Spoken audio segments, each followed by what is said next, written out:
karena semua RJ ini itu berawal dari inisiatif saya, riset saya yang melibatkan 3-4 variabel. Sebagai peneliti itu harus bebas, peneliti itu harus independen, tanpa bias. Agar saya jelaskan sesuai dengan yang aku dapatkan hari ini.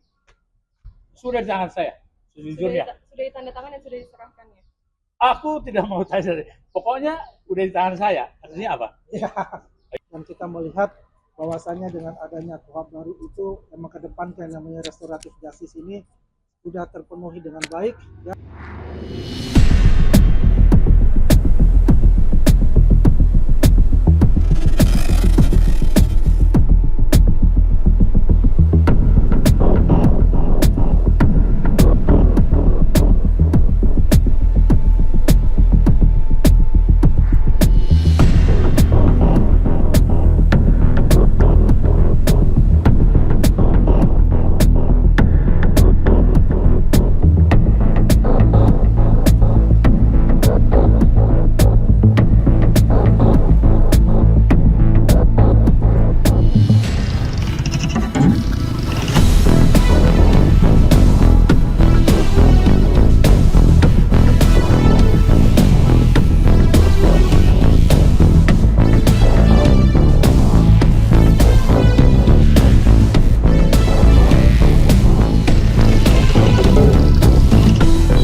Tapi kalau otaknya sudah ditranslasi dan dirotasi, waktu itu dia bikin surat. Bikin surat? Tapi bukan dia. Jadi ada orang keluarganya yang bikin surat bahwa dia sudah meninggal. Itulah makanya dia jadi zombie. Seriusan? Dia mengaku sudah meninggal? Iya. Lah, jadi dia tuh bikin surat bahwa orang ini, orang namanya dia sendiri. Demi menghindari. Ya, mungkin kalau dia sendiri. Betul. Demi menghindari biaya kuliah di sana. 500 jutaan. Ini yang cerita teman-teman sebelah loh ini ya. Yang cerita Bil Fakih, kemudian si siapa, dan itu pernah Farhad juga itu cerita. dipertanggungjawabkan nih data ini. Enggak Sampai sudah disampaikan di Rakyat Bersuara oleh Farhad. Saya quote ya Farhad ya, gitu statementmu. Jadi dia bilang gitu, dan ternyata dicek. Dicek tapi kan? Iya, dicek dan memang ada surat itu. Meninggal. Iya.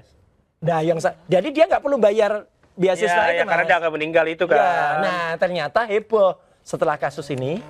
Kan kasus ini nggak hanya secara nasional, tapi multinasional. Jepang juga ribut.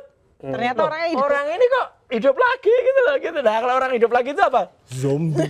Oh, makanya tuh zombie. Makanya istilahnya zombie. Pertama saya ingin mengklarifikasi banyak isu di luar sana bahwa saya menerima miliaran, puluhan miliar, bahkan ada yang mengatakan 50 miliar ya. Saya tepis itu karena semua RJ ini itu berawal dari inisiatif saya, riset saya yang melibatkan 3-4 variabel yang merupakan research ongoing. Jadi ini adalah inisiatif saya. Coba bayangkan, saya meminta maaf, terus saya dikasih maaf, malah saya mau dikasih duit. Itu logikanya di mana? Justru saya yang seharusnya memberikan ganti rugi kepada Pak Jokowi. Tetapi Pak Jokowi ternyata dengan Mas Wapres tidak mau menuntut saya dengan materi tersebut. Itu ya yang perlu saya luruskan. Tentang isu di luar sana melibatkan uang. Tidak ada. Kita hanya koordinasi lewat inisiatif saya berhubungan dengan penyidik di Polda Metro Jaya, dan Bang Jahmada Girsang, dan dukungan dari Bang Kak Eli Daneti dan Bang Andi Aswan, semua cuma itu. Jadi ini inisiatif jangan dibawa-bawa tentang duit ya. Karena kalau mereka berpikir tentang duit berarti otaknya duit dong kan gitu. Ya. Nah, yang kedua yang saya ingin luruskan ya. Jadi ini buku Jokowi's White Paper ya. Jokowi's White Paper. Ya, sebagai peneliti itu harus bebas. Peneliti itu harus independen tanpa bias, ya kan? Jangan sudah tahu bahwa pada saat apa yang diupload oleh Dian Sandi Utama saja ya dengan filter sederhana itu sudah kelihatan kok watermarks maupun embossnya, dan itu ada juga konsisten ketika gelar perkara khusus di 15 Desember 2025. Jadi kalau kita peneliti tanpa ada kepentingan politik, maka dia harus siap salah. Tetapi kalau ngeyel, bersikeras, tentu kita curigai ada motif politik. Nah, di sini ada 700-an buku halaman ya di buku ini. Tulisan Pak Roy kan hanya 49 halaman.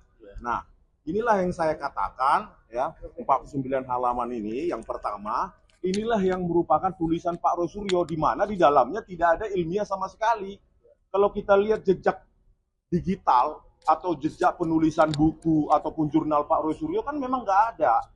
Ya, baik Google Scholar, Scopus dan lainnya. Jadi janganlah sesatkan publik Pak Roy Suryo. Hentikan itu.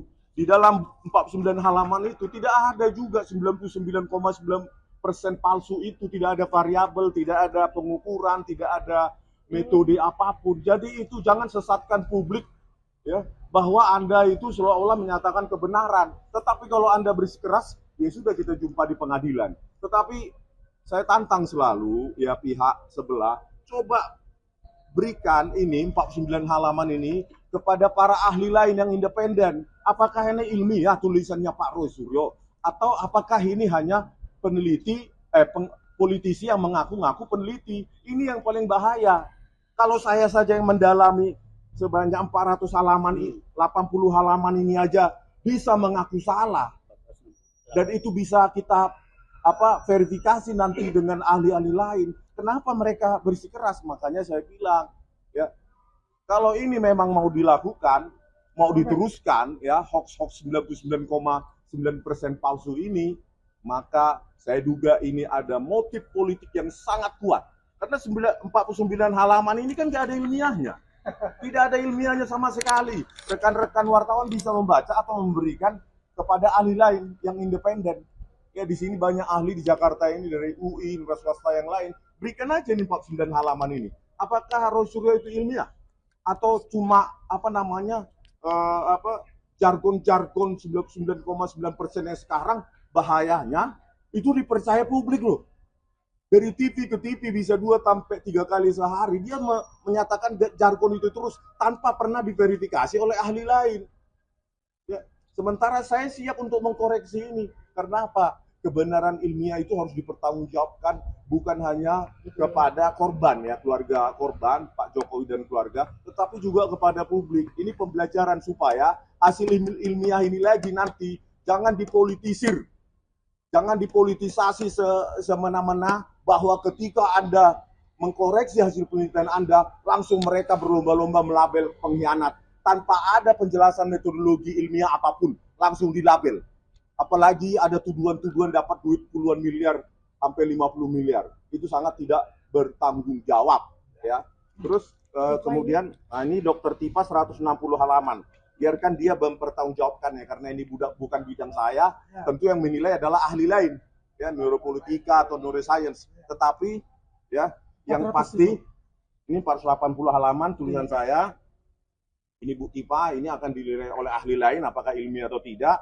Dan yang pasti tulisannya Pak Roy Suryo 49 halaman ini yang diberikan kepada saya melalui hanya WA messages, ini bukan tulisan seorang peneliti. Ini adalah tulisan seorang politisi yang mengaku peneliti. Ini harus kita sudahilah ya, jargon-jargon itu kita sudahi. Ya mungkin yang paling bermartabat di pengadilan nanti. Kan banyak ahli nanti dihadirkan ya.